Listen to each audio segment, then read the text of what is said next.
Doja.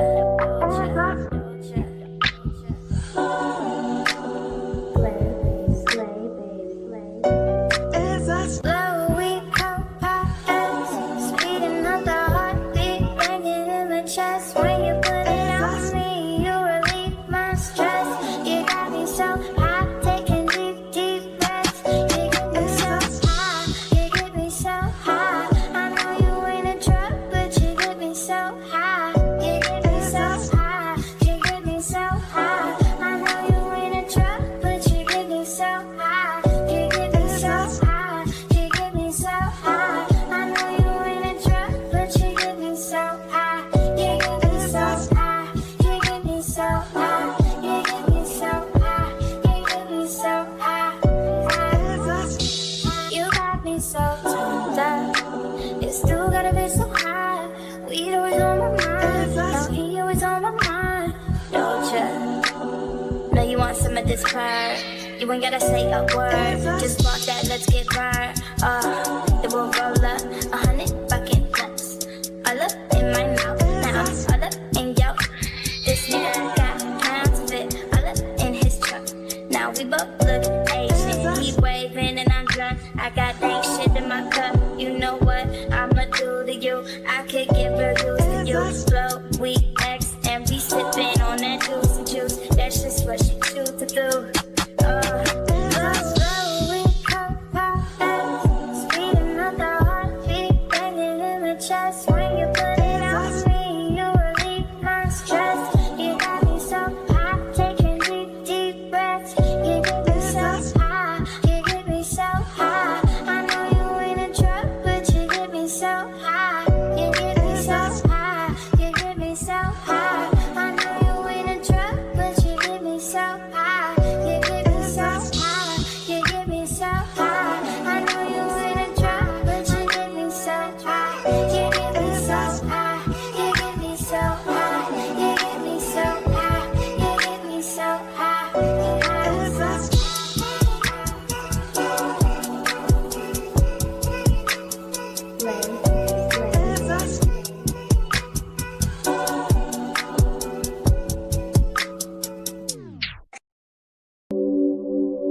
POV.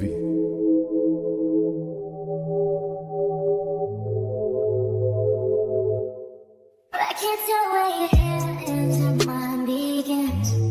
If I had a body tattoos, I would think that it is your skin. If I move too quick, that's you, I would think it's my affliction. In the cold season, close enough. You could tell every time we touch, every time we up. Wish you could feel me, cute apartment. One bedroom, right where your heart is. Each space feels broken hearted. Cross the battlefield, way too foreign. I know when they see just someone, do they see us too? Ooh, I just wanna melt into you. I'm melting to you. Just wanna melt into you. Melt into you. Melt into you.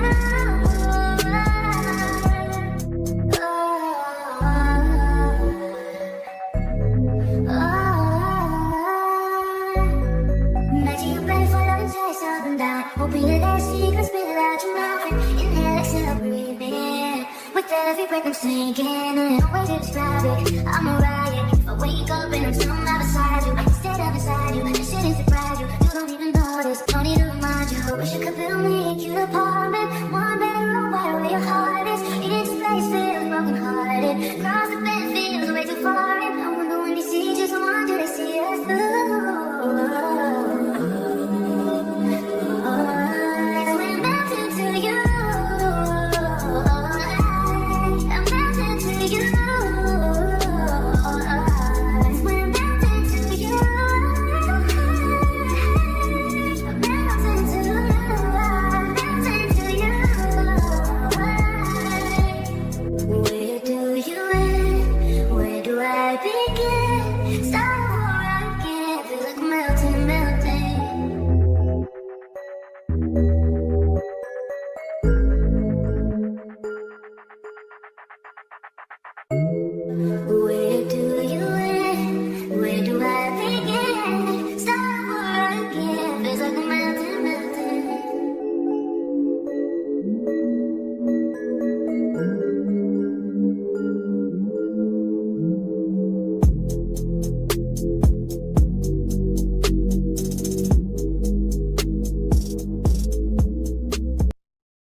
Fiasco. Hey, Sunshine. There are times when I look above and beyond. There are times when I feel your love around me, baby. I'll never forget my baby. When I feel that I don't belong, draw my strength from the words when you said, hey, it's about you, baby. Look deeper inside you, baby. Dream about us together again. What I want us together again, baby.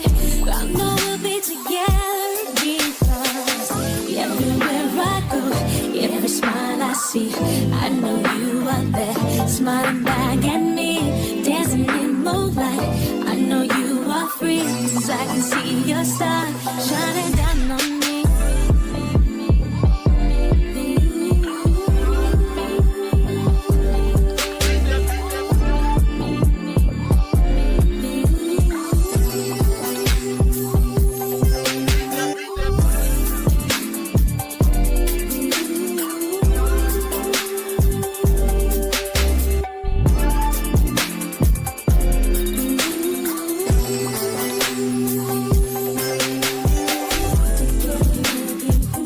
Time for share again. Makes me wanna dance. See you loud and proud. All my love's for you. Always been a true angel to me now above. I can wait for you to wrap your wings around me. Wrap them around me. Sometimes hear whispering on my pain. No worries, will you ever see my baby?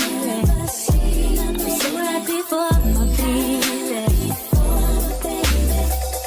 Dream about us together again. What I want us together again, baby. I know we'll be together again. 'Cause everywhere I go, every smile I see, I know you are there, smiling back at me, dancing in moonlight.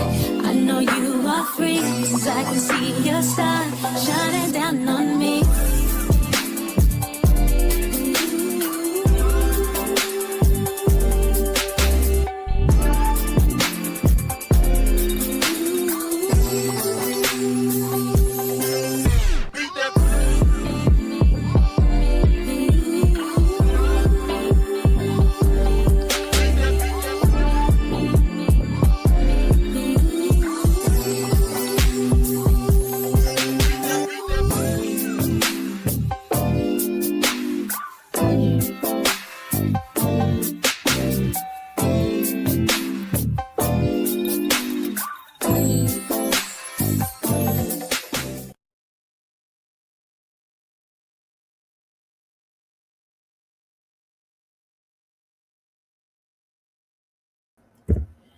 Good morning, Honey Lock. Seem like you're the only one speaking this morning if you're still in the chat. Good morning. Happy Tuesday. Thank you so much for joining this morning. It is a pleasure to see you. And the other two people that's in the bushes. Ooh. I hope y'all had a blessed what we just celebrate? Memorial Day. I'm sorry, y'all. I'm trying to. I hope everybody had a blessed Memorial Day. Had fun with your family and things of that nature. So this is what I'm gonna do. I guess you all can catch this on the replay. This is what I want to do. So this whole case with the principal, well, the assistant principal, kind of not got me in the chokehold, but got me in my little feelings because, you know, from day one when we started reacting to the trial, I told y'all that I didn't understand why that lady was on trial, right? I told y'all that, you know, I had been listening to the testimony and the circumstances and things of that nature that had taken place And I didn't understand why all the people in that school, and when I say people, I mean teachers, other personnel, uh, that were notified that okay. So if you've been following, I don't know how many people's been following, but Ebony Parker, it was I think it was Newport News, Virginia, versus Ebony Parker, right? So Ebony Parker was an assistant principal at an elementary school where a 6-year-old child took a gun to school.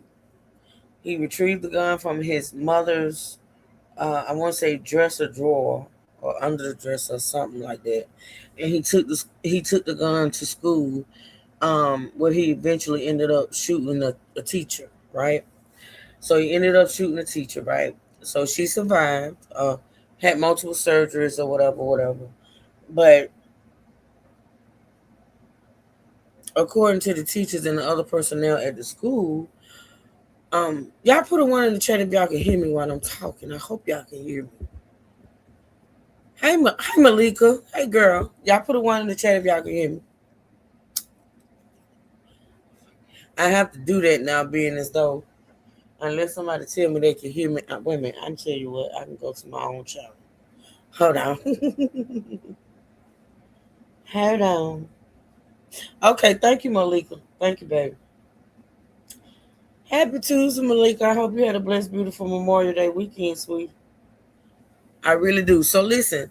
So yeah, I told y'all from the gate, like last week because this trial only lasted 2 days, actually three, but two to be technical. But we're gonna get into the third day. Now we did cover the 2 days of testimony that took place on last week. All right. So let's start back over with the synopsis of what the case is about. Ebony Parker is an assistant principal. That was an assistant principal at an elementary school where a 6-year-old child took a gun to school and ended up shooting one of the teachers at the school. The way the trial came about is because Miss Parker was an assistant principal, and according to the teachers and other personnel that testified, they say that Miss Parker did not take action to disarm the kid before he was able to shoot this teacher. But the funny part about it was, well, not funny, but the weird part about it was for me was that all these teachers knew before the principal knew. And none of these teachers, even though they knew before the principal knew and had to tell the principal that the child had the gun, none of the other teachers saw fit to unarm this kid. Like they didn't search his book bag. You know, when the kids were telling them that he had a gun, they didn't search his book bag. They didn't do none of that. But then when they told her, which, you know, at the beginning I was confused because I was like, well, maybe there's a rule or something like that. Like the principal or the assistant principal are the only two people in the school that has that authority. And then once I heard a person testify on the stand that was not the case, I was just baffled. I was like, well, if y'all knew this kid had this gun before the principal did, and none of you all disarmed him, and he ended up shooting, including the teacher that was shot. Even the teacher that was shot knew the kid had the gun before he actually did what he did, right? So my thing was, why did anybody else disarm him if they felt like the assistant principal wasn't moving fast enough or quick enough? Why did one of them not disarm the kid, right? That was my whole thing. And I just didn't understand why out of all those grown adults was she the one on trial. Now, if you didn't follow the footage, in the videos that I play, it's going to be a whole synopsis of what went on. But if you weren't with me last week when we was sitting in on the trial, or 2 days of trial,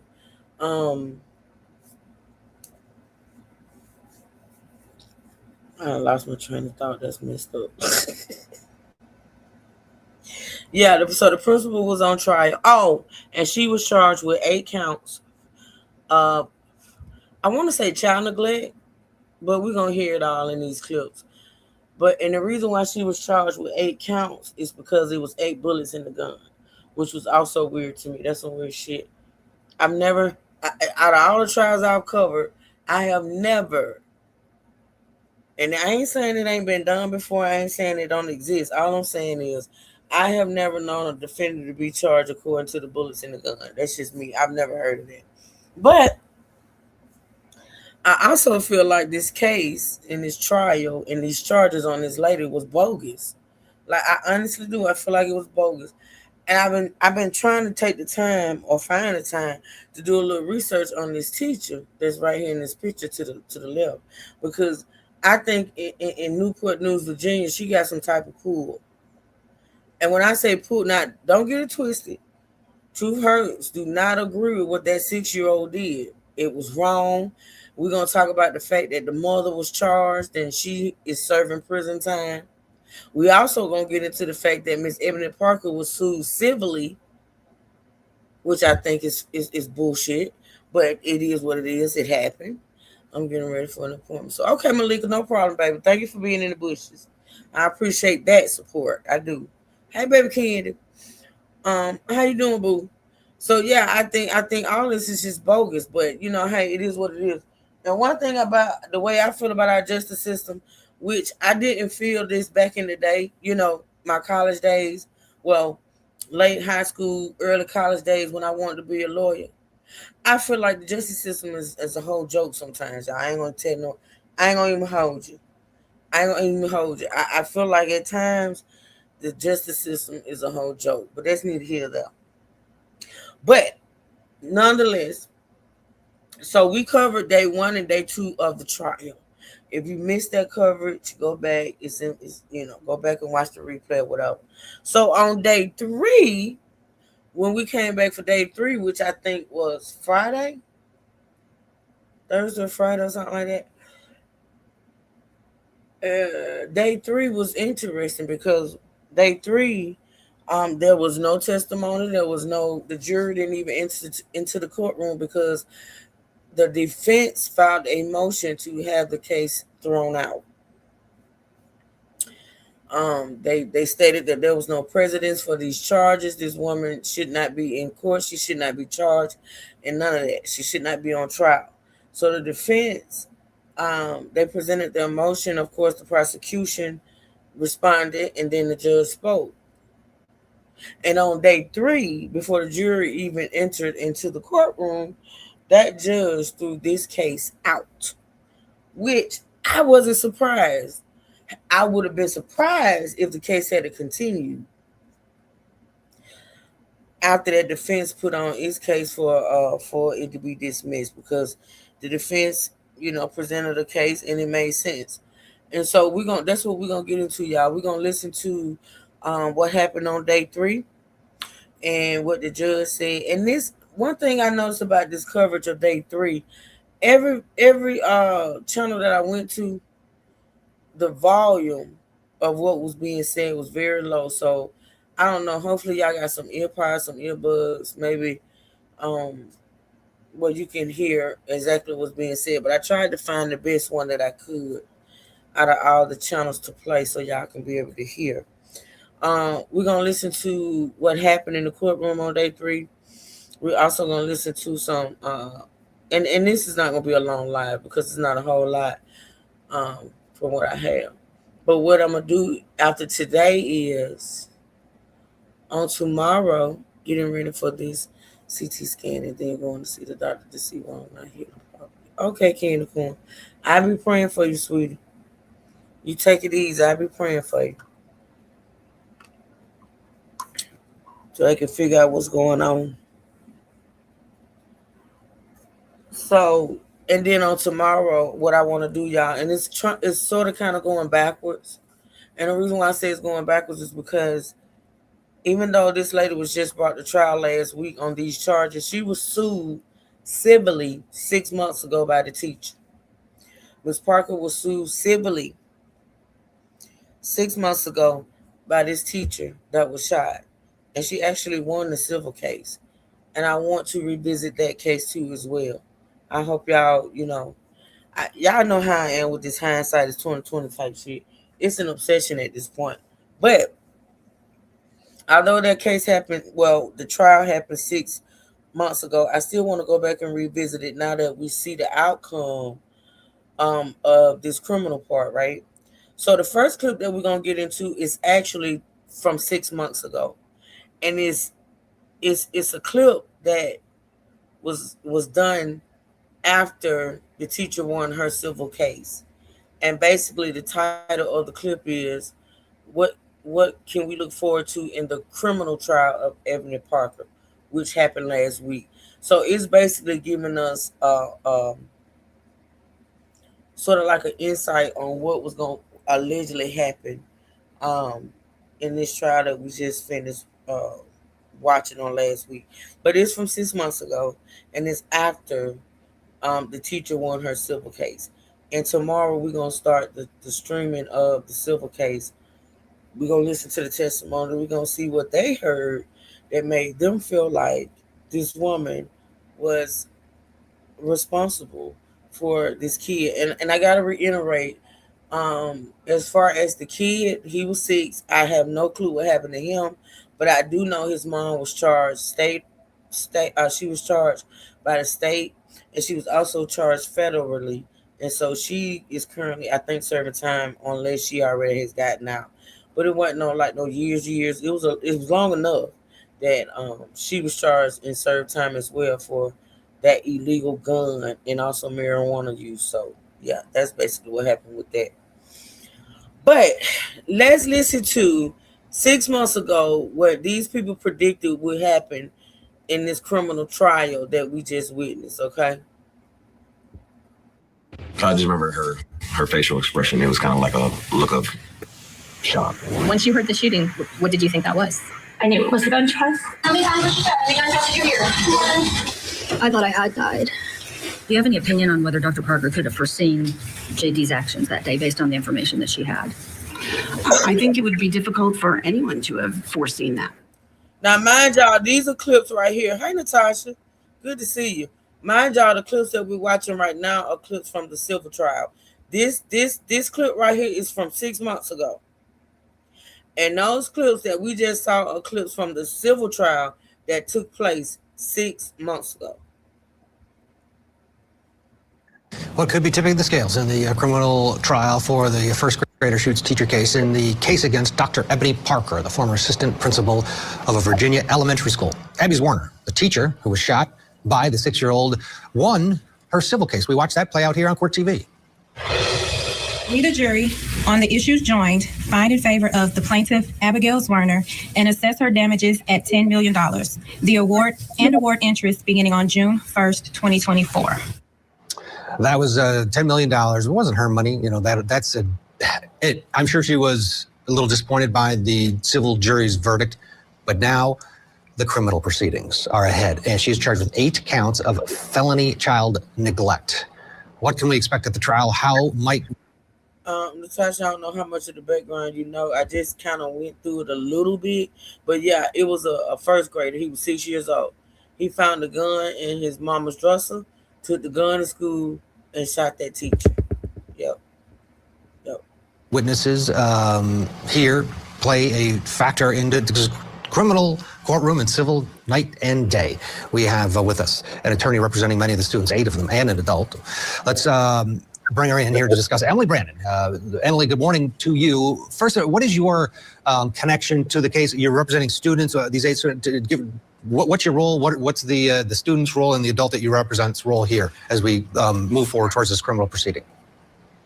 Thank you, Ted. Yes, I represent 8 students who were witness to the shooting in the classrooms, and I represent an adult who was actually on school grounds that day to pick up a grandchild and ended up in the melee in the front office and actually did render some aid to Abby during the commotion before first responders arrived. And the basis of those lawsuits is related to the emotional pain and suffering, along with some... When I tell y'all, them folks came for that lady. Now, don't get it twisted. It is accountability for everybody in the situation. It's just that all the accountability to me, as far as this state is concerned and those people are concerned, is for this principal. You got the actual victim who sued her and won $10 million. Then you got parents of children that was at the school that was well, I'm sure they were traumatized. That they got lawyers trying to sue her. Then you got a grandparent who was there to pick up her grandchild and was there trying to sue. I mean, it's like, for some reason, y'all, hey, Miss Tia, good to see you. For some reason, it's like, I feel like these people, if doing too much was a thing, like doing too much, all of these people suing this woman, like other parents, not parents, I'm sorry, teachers in that school did not know that child had a gun before the principal knew. And none of them attempted to disarm the child. And they want to place all the blame on this damn principal. Like, I'm sorry, y'all. I just feel like it was a whole agenda with this shit. I still feel that way. I'm not saying that Ebony Parker should own her responsibility in the shit, but she's not the only one. Y'all know how I feel about that.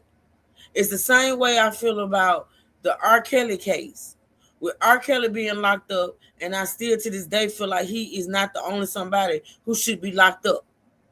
There should be parents locked up. There should be his ex employees that knew what was going on should be locked up. A whole lot of damn people should be locked up when it comes to this whole R. Kelly shit. This case, I feel the same way. In other cases too as well. Even the damn Diddy case. Even the Diddy case. I feel like there's other people that should be locked up. Including Cassie's ass. Because Cassie participated. I'm sorry. That may be an unpopular opinion. And I'm just saying, I have my feelings. This is my feelings and my opinions. I'm not all about one person having to take accountability and responsibility. Then you have others that, because they choose to snitch, you know what I'm saying, or they choose to work with the state, they get off scot-free. That's not how it should be. Everybody needs to own their shit and take accountability. To me, it's just weird. But anywho, let's continue. If y'all got any questions, because I know a lot of y'all probably didn't follow last week when we streamed the trial, or probably don't understand because we're going a little backwards or whatever. If y'all got any questions, just put them in the chat, and I promise you I'll answer them. All right, let's listen. Mind y'all, this is 6 months ago, y'all. What we're listening to now is 6 months ago, after the teacher won her civil case against the principal. Okay. Physical injuries such as sleepless nights. We've had some kids that have experienced bedwetting, flashbacks. Most of them have been diagnosed with PTSD following this event. And so that is the nature of the cases that I have, which are civil in nature. And Legal girl, I done had my share of rants when it comes to both of those cases. And I have a lot of unpopular opinions. You know, some people just look at the surface of shit. I can't do that. Like, my brain don't work like that. My brain don't work just because you want to blame Diddy for this, you want to blame R. Kelly, and they absolutely should take responsibility for their part, and their asses need to be locked up. I'm never gonna say that R. Kelly don't deserve to be locked up or Diddy deserve to be locked up. All I'm saying is they not the only ones, and it's bullshit. Okay, that's it. Is the assistant principal named in this, or is the district is the same scenario as we saw with Abby's lawsuit? It is the same scenario as Abby's lawsuit. However, in my case, everyone is still in the case. So in Abby's case, right before trial, I think back in maybe July of 2025, there was a hearing, and the school board and Dr. Foster Newton were both dismissed from the case, leaving only Ebony to stand that trial that you just finished up last week. In my case, we haven't made it yet to those motions. And so every entity is still in my case as a defendant. Gotcha, makes sense. Let's talk about the criminal case that is ahead here. What are your thoughts? I mean, the civil, I get you'd sue her, but So here's where they start talking about what should happen or what could happen in the criminal side of this, which is what we witnessed on last week. So let's listen to their prediction on what the criminal side is going to look like. Okay. In my case as a defendant. Gotcha, makes sense. Let's talk about the criminal case that is ahead here. What are your thoughts? I mean, the civil, I get the, you'd sue her, but should this woman, she had a horrible day at work. She made every wrong decision you could argue. Should she go to jail or prison for that? What's your take on the state going after her criminally? Well, I think it's important for people to know that this was a very special proceeding that happened in order to bring these charges, which was a special grand jury. So in Newport News, they convened a confidential, I believe, special grand jury, and they heard evidence over a course of about 2 to 3 weeks, which is essentially like a trial, but with a lot less of the rules. And their job was to determine if they felt, based on that evidence that they had heard, was there enough to bring these charges? And they decided yes. And I don't know if you've read the report that they wrote, but it was scathing. I've never seen a special grand jury report with such detail and frankly emotion. And I was there during those proceedings because some of my clients gave testimony in that special grand jury proceeding. And it was really hard to hold back tears from most of the people in the room when you heard from these parents. And so it's a tough question to answer because we're all human and we certainly have sensitivity to and sympathy for an individual who's facing so much for this one event. But wow, obviously a group of her citizen peers felt that she failed these children and she failed everyone in the school that day. And that's why these charges are here. Your 8 students that you represent. My thing is, if you feel like she failed the students, what about the teachers? What about the teachers that knew that this kid had a gun before this woman even knew? What about the teachers who the child was in one of their classrooms with the gun in his book bag? That teacher didn't see fit to unarm this child. Like, what about them? How are you going to place all the blame on this principal? Is what I'm saying. And if the answer is because she's the principal, no. When it comes to situations like this,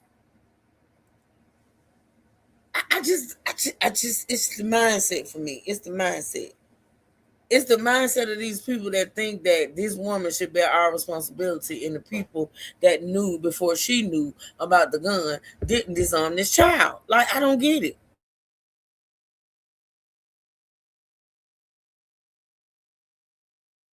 And how many will be testifying? How do you prepare them? I mean, will you be there? Do they have to testify? What do you know now, and what are you getting ready for? Sure. I have at least 4 clients who will testify in the criminal trial. They are prepping with the prosecutor in that trial because, as you know, the prosecutor is the lead attorney in that case. He is bringing the criminal case against Ebony on behalf of our Commonwealth. And so I have a role in that in the sense that I'm helping my clients navigate, which is what is a very scary process, but I don't have a role as an attorney in that case. But I will be there standing beside them, especially those that are speaking. And they've been prepping over the past 2 weeks. Some of them won't testify, and it won't be any children. It will be parents and adult witnesses. Okay, great. There's no kid. I mean, the kids were so young. One would hope that they wouldn't have to endure that. Let's listen to some of the employees at the school that testified during the civil proceedings. You can feel the emotion from them. Take a listen. What did you do after you heard the frantic call? I know, Mr. Ralston. It's okay. He shot her. You know. I said, he did what? And she said, yeah. Did you hear the shooting? Yes. Okay. Once you heard the shooting, what did you think that was? I knew it was a gunshot. And where did you think it had come from? Abby's room. A 6-year-old. It's so hard to get your head around it. That was part of Dr. Parker's defense, which I'm sure we'll see play out in the criminal proceedings as well. A 6-year-old we don't think should have a gun and not bring one to school and not be able to use it. There's so many things that you can't get your head around. And that's what you saw there, that emotion. Do you expect that to play out again in the criminal proceedings? Yeah, absolutely. That was Rawls that you just played. I was moved by his testimony as well, because I know they're all just people that were at their regular job that day. And I know that these other teachers feel some level of personal responsibility. And I have to say, this is probably unpopular opinion, but the takeaway for me from the civil trial the last 2 weeks, as I watched it in live, by the way, I really am grateful we had that opportunity for Court TV to stream it, because my clients could watch it from home and they didn't feel like they had to sit in that courtroom with all of the news. So that was really something great for them to be able to watch from home. But one of the first questions that I had when I learned about these cases in January of 2023, everyone's focused on Abby, obviously, because she was very, very injured and it was a serious incident. But I just couldn't help but ask myself, why didn't anyone do anything? And what about these kids? Because for the longest time, we didn't hear about the children at all. It was just about Abby. And as I'm hearing about the testimony with what happened on the playground, there was a period of nearly an hour where 40 children were with a child who had a weapon, a gun, in his sweatshirt. Yeah. And she knew that. Yeah, and well, yeah, it's horrible. The whole case is horrible. We appreciate you, Emily, coming on. Oh, you're watching 13 News Now at 4:30. I'm Connor Reel. And I'm Janet Roach. The judge has thrown out all charges against former Rich Neck Assistant Principal Ebony Parker. The defense moved to strike the case this morning after the prosecution rested. Judge Rebecca Robinson ruled the Commonwealth failed to prove Parker's. Hold on 1 second, y'all.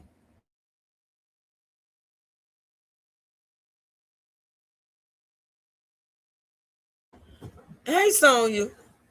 How you doing, boo? All right, y'all. I'm gonna start it back up.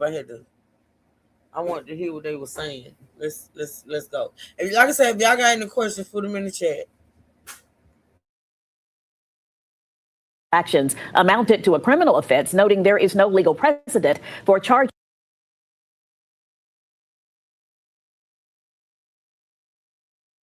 Oh, you're watching 13 News Now at 4:30. I'm Connor Reel. And I'm Janet Roach. The judge has thrown out. All right, so this is a new clip, y'all. This is a new clip. The other clip has ended where they was talking about the criminal side. Where they was talking about how the teacher won a civil case and what's to come with the criminal side. Now we're on the criminal side, right? So this clip right here, like I told y'all, we covered the first 2 days of this trial on last week. If you missed it, feel free to go back and watch the replay. But there was 2 days of testimony, right? On the third day, the defense came in and filed a motion to have the case thrown out. To have it thrown out. The judge agreed. And on day 3, before the jury could even be brought into the courtroom, the judge threw the case out. So this right here is the reactions. Now, mind you, 6 months ago, the teacher won a civil case against this principal, $10 million, right? So fast forward 6 months later, criminal case, day 3, the judge throws it out. And this is the reaction and commentary to the case being thrown out. All charges against former Rich Neck. Oh, you're watching 13 News Now at 4:30. I'm Connor Reel.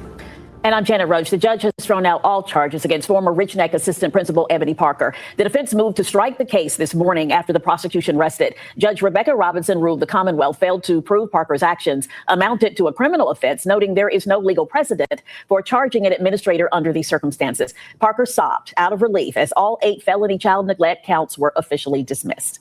And Madison Schlegel was in the courtroom all week. She joins us again with 13 News Now analyst Ed Booth for more insight on this case.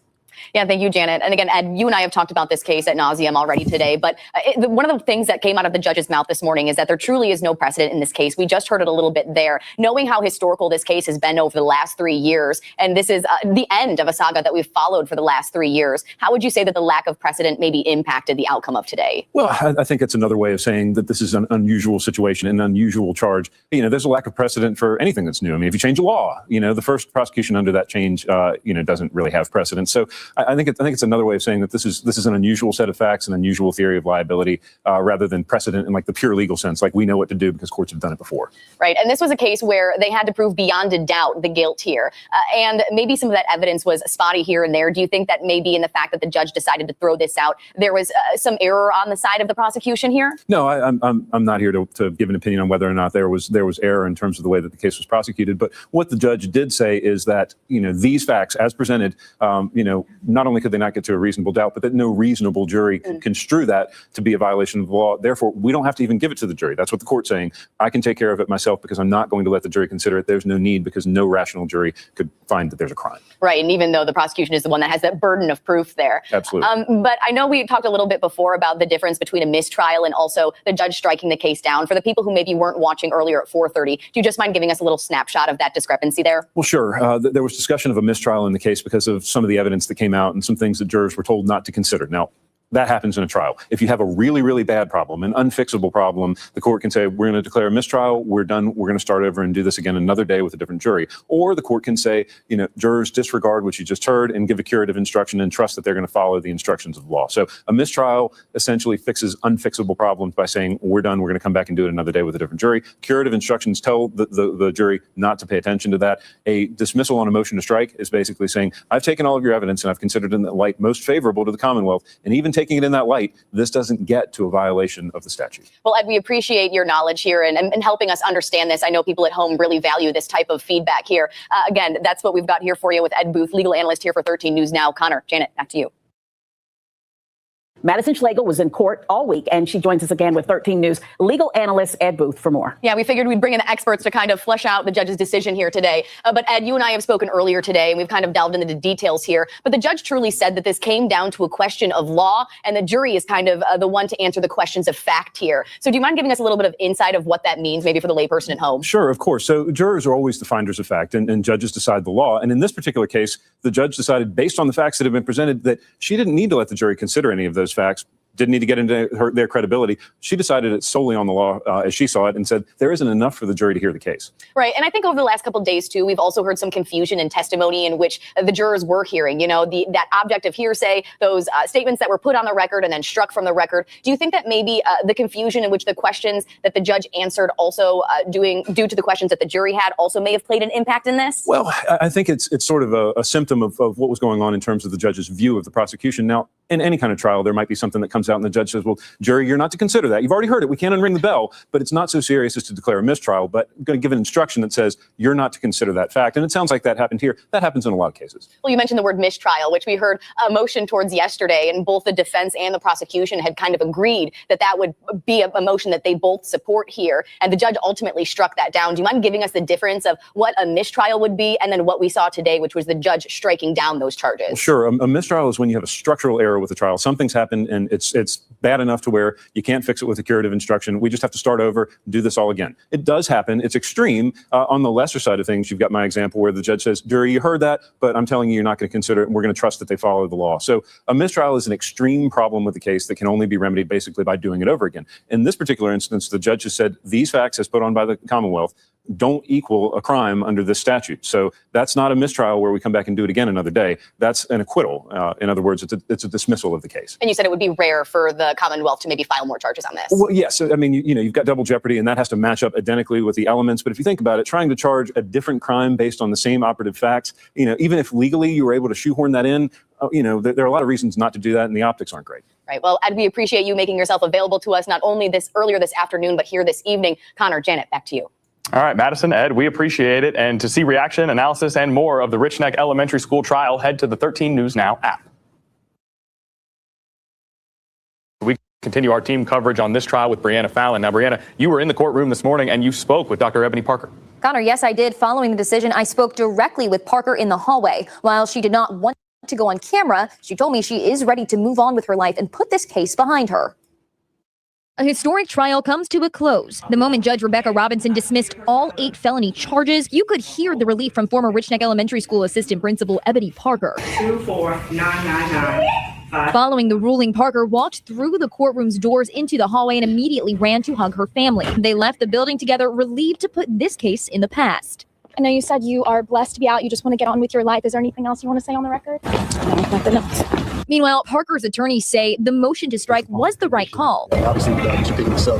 We're just so pleased with that. Curtis Rogers and Stephen Teague spoke briefly outside court this morning. Teague says this is the first time in his career that a judge granted a motion to strike felony charges, noting the outcome takes a weight off his shoulders. And what was your just initial reaction, once you realized what direction the judge was going in? Relief, happiness. We're just happy that we were part of her journey. We also attempted to speak with prosecutors as they left the building. What's next in this? Is there anything or? There's nothing from me. I don't have anything else to say about it. In a statement to 13 News Now, Hampton Commonwealth's attorney Anton Bell said in part, "We had hoped the community would have had the opportunity to weigh in through the full judicial process. Nevertheless, the court has now concluded the matter as it deemed appropriate under the law." While Abby Zwerner was not in court today, we did receive a statement from her attorneys, which said in part, "From the beginning, our focus has remained on obtaining justice in civil court for the preventable failures that led to Abby being shot. A Newport News jury has already spoken, returning a $10 million verdict in Abby's favor. Yet, even today, the city of Newport News continues to resist accepting. I'm going to replay that statement so y'all can see. I mean, listen. I'm going to replay that statement only because that statement says to me, and maybe I could be just, because maybe I could be just tripping.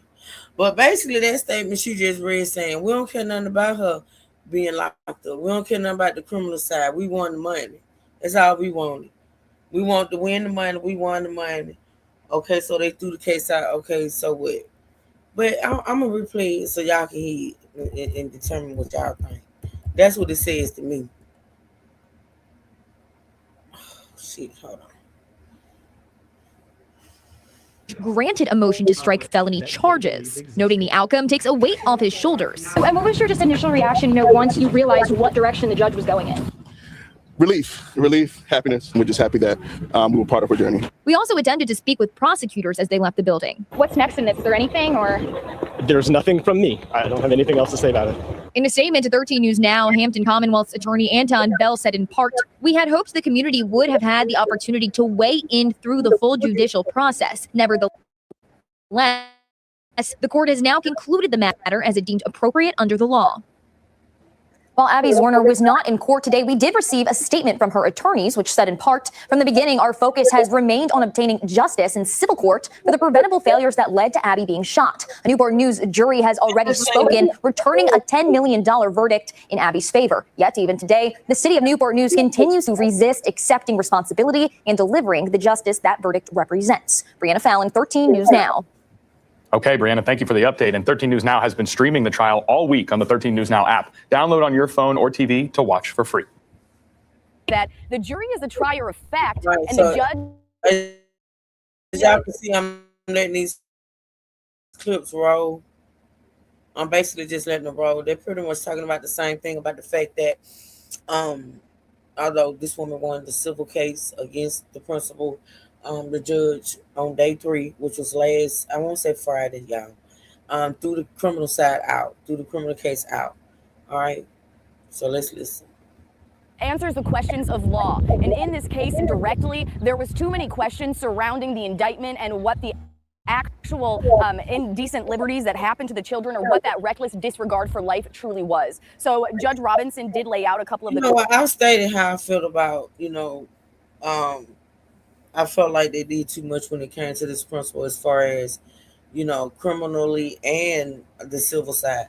But y'all let me know in the chat, anybody that can type, anybody that's been following it, y'all let me know. Do y'all think that when it came to this case with this principle, that they basically, to me, honestly, in my words, did too much as far as totally blaming this woman, right, for what took place in that school that day? And if you got any questions on what actually took place, let me know and I'll answer them.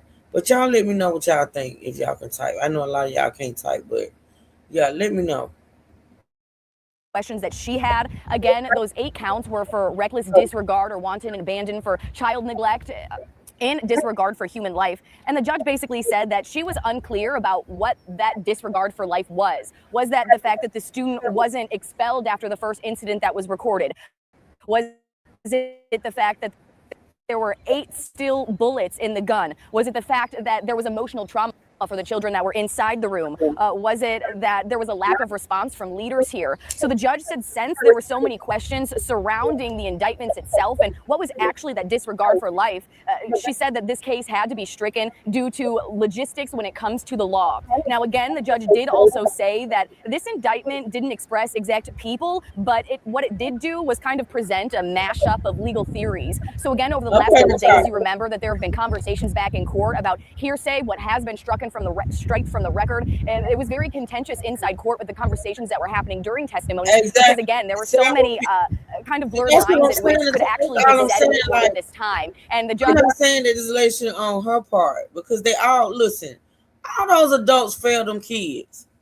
The lady who got shot, you know, and I'm glad she's okay and things of that sort. But she failed herself. She failed herself and those kids. The principal failed her, the kids, and all the other teachers that knew that this kid had a gun failed the kids. So if this woman is going to be sitting on trial for it, they all should be sitting on trial. That should not have been the case. The teacher should have taken that child to the office and immediately informed parents to come and had the child to turn over the weapon. They didn't even have to have the parents there to get the weapon, though, Sonya. But I get what you're saying, though. They had the authority to unarm this child. Listen, by the time the teachers told the principal, the child had removed the gun from the book bag and put the gun in his jacket. So when the principal got to the book bag, how long it took, the gun wasn't even in the book bag. The child had the bag on his persons. You know what I'm saying? So I'm just saying, man. I ain't saying this lady shit on her part, but these other people, even some of the people that got on the stand, the other teachers that got on the stand that said they knew this child had a weapon, and nobody thought to unarm him. I can't. Reflecting that sentiment in her statements today to us. But again, ultimately, this case that we've been following now for 3 years for Ebony Parker, I could only imagine that this is a weight lifted off of her shoulder. Our crews just spoke with her minutes ago. She didn't want to go on camera, but she did say that she is just so grateful and thankful right now for the judge's decisions. Now, as it comes to the other cases we did here today, the defense's excuse there in order to strike all these counts was the fact that these kids weren't directly named and that there weren't direct instances to make that wanton or disregard for life true.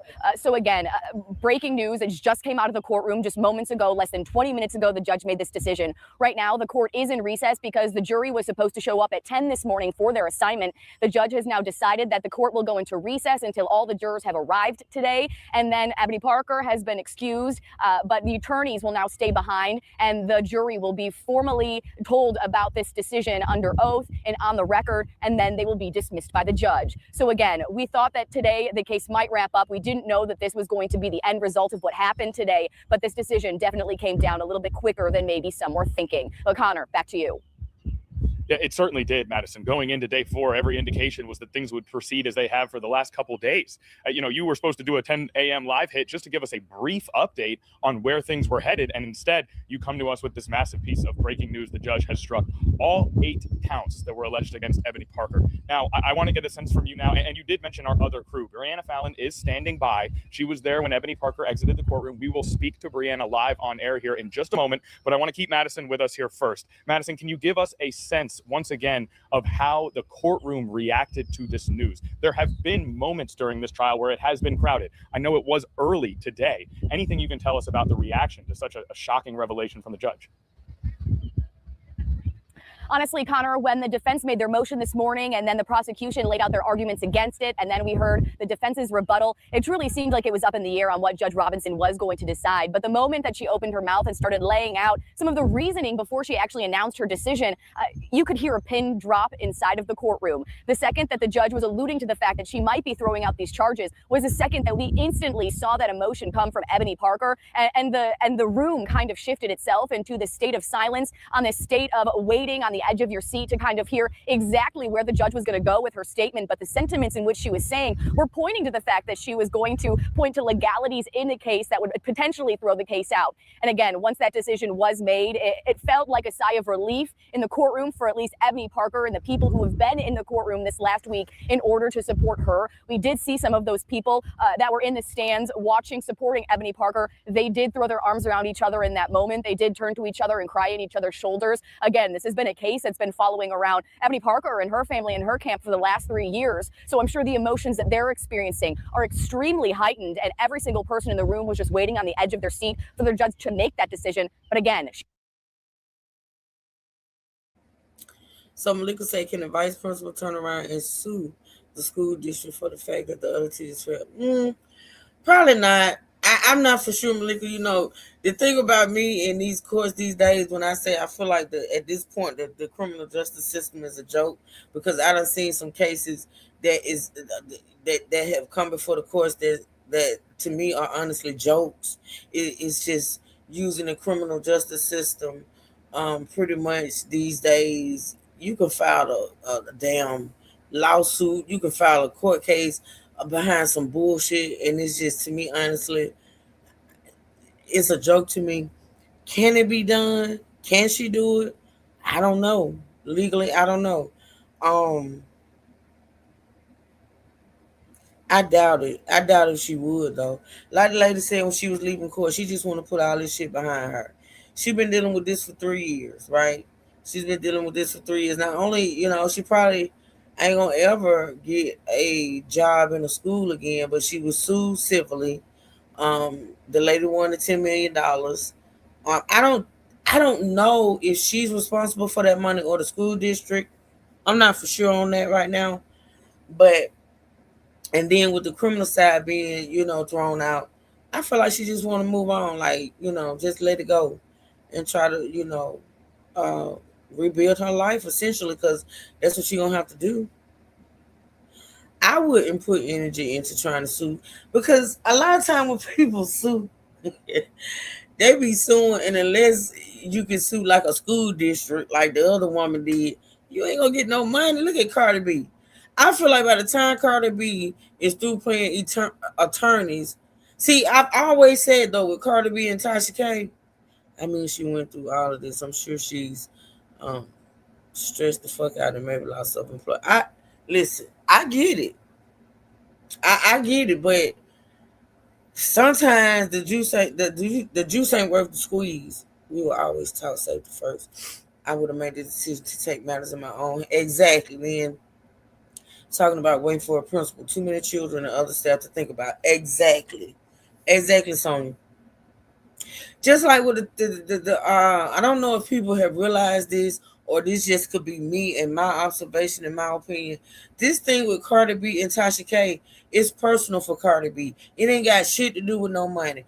Cardi B knew when she sued Tasha K and won them $4 million that there was a chance that she may never ever see that money. She knew this. But see, with Cardi B, it's personal. Cardi B seems to me to be the type, I don't want to call her vindictive.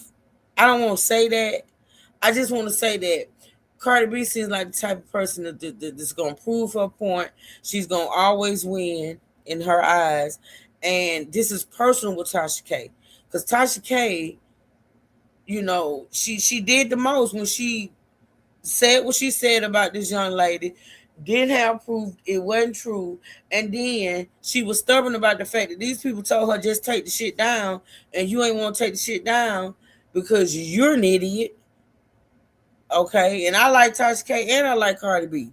I'm just saying, when it comes to this legal shit, like Tasha K could have avoided all of this, but see, when it comes to Cardi and doing what she doing to get this money, it's personal.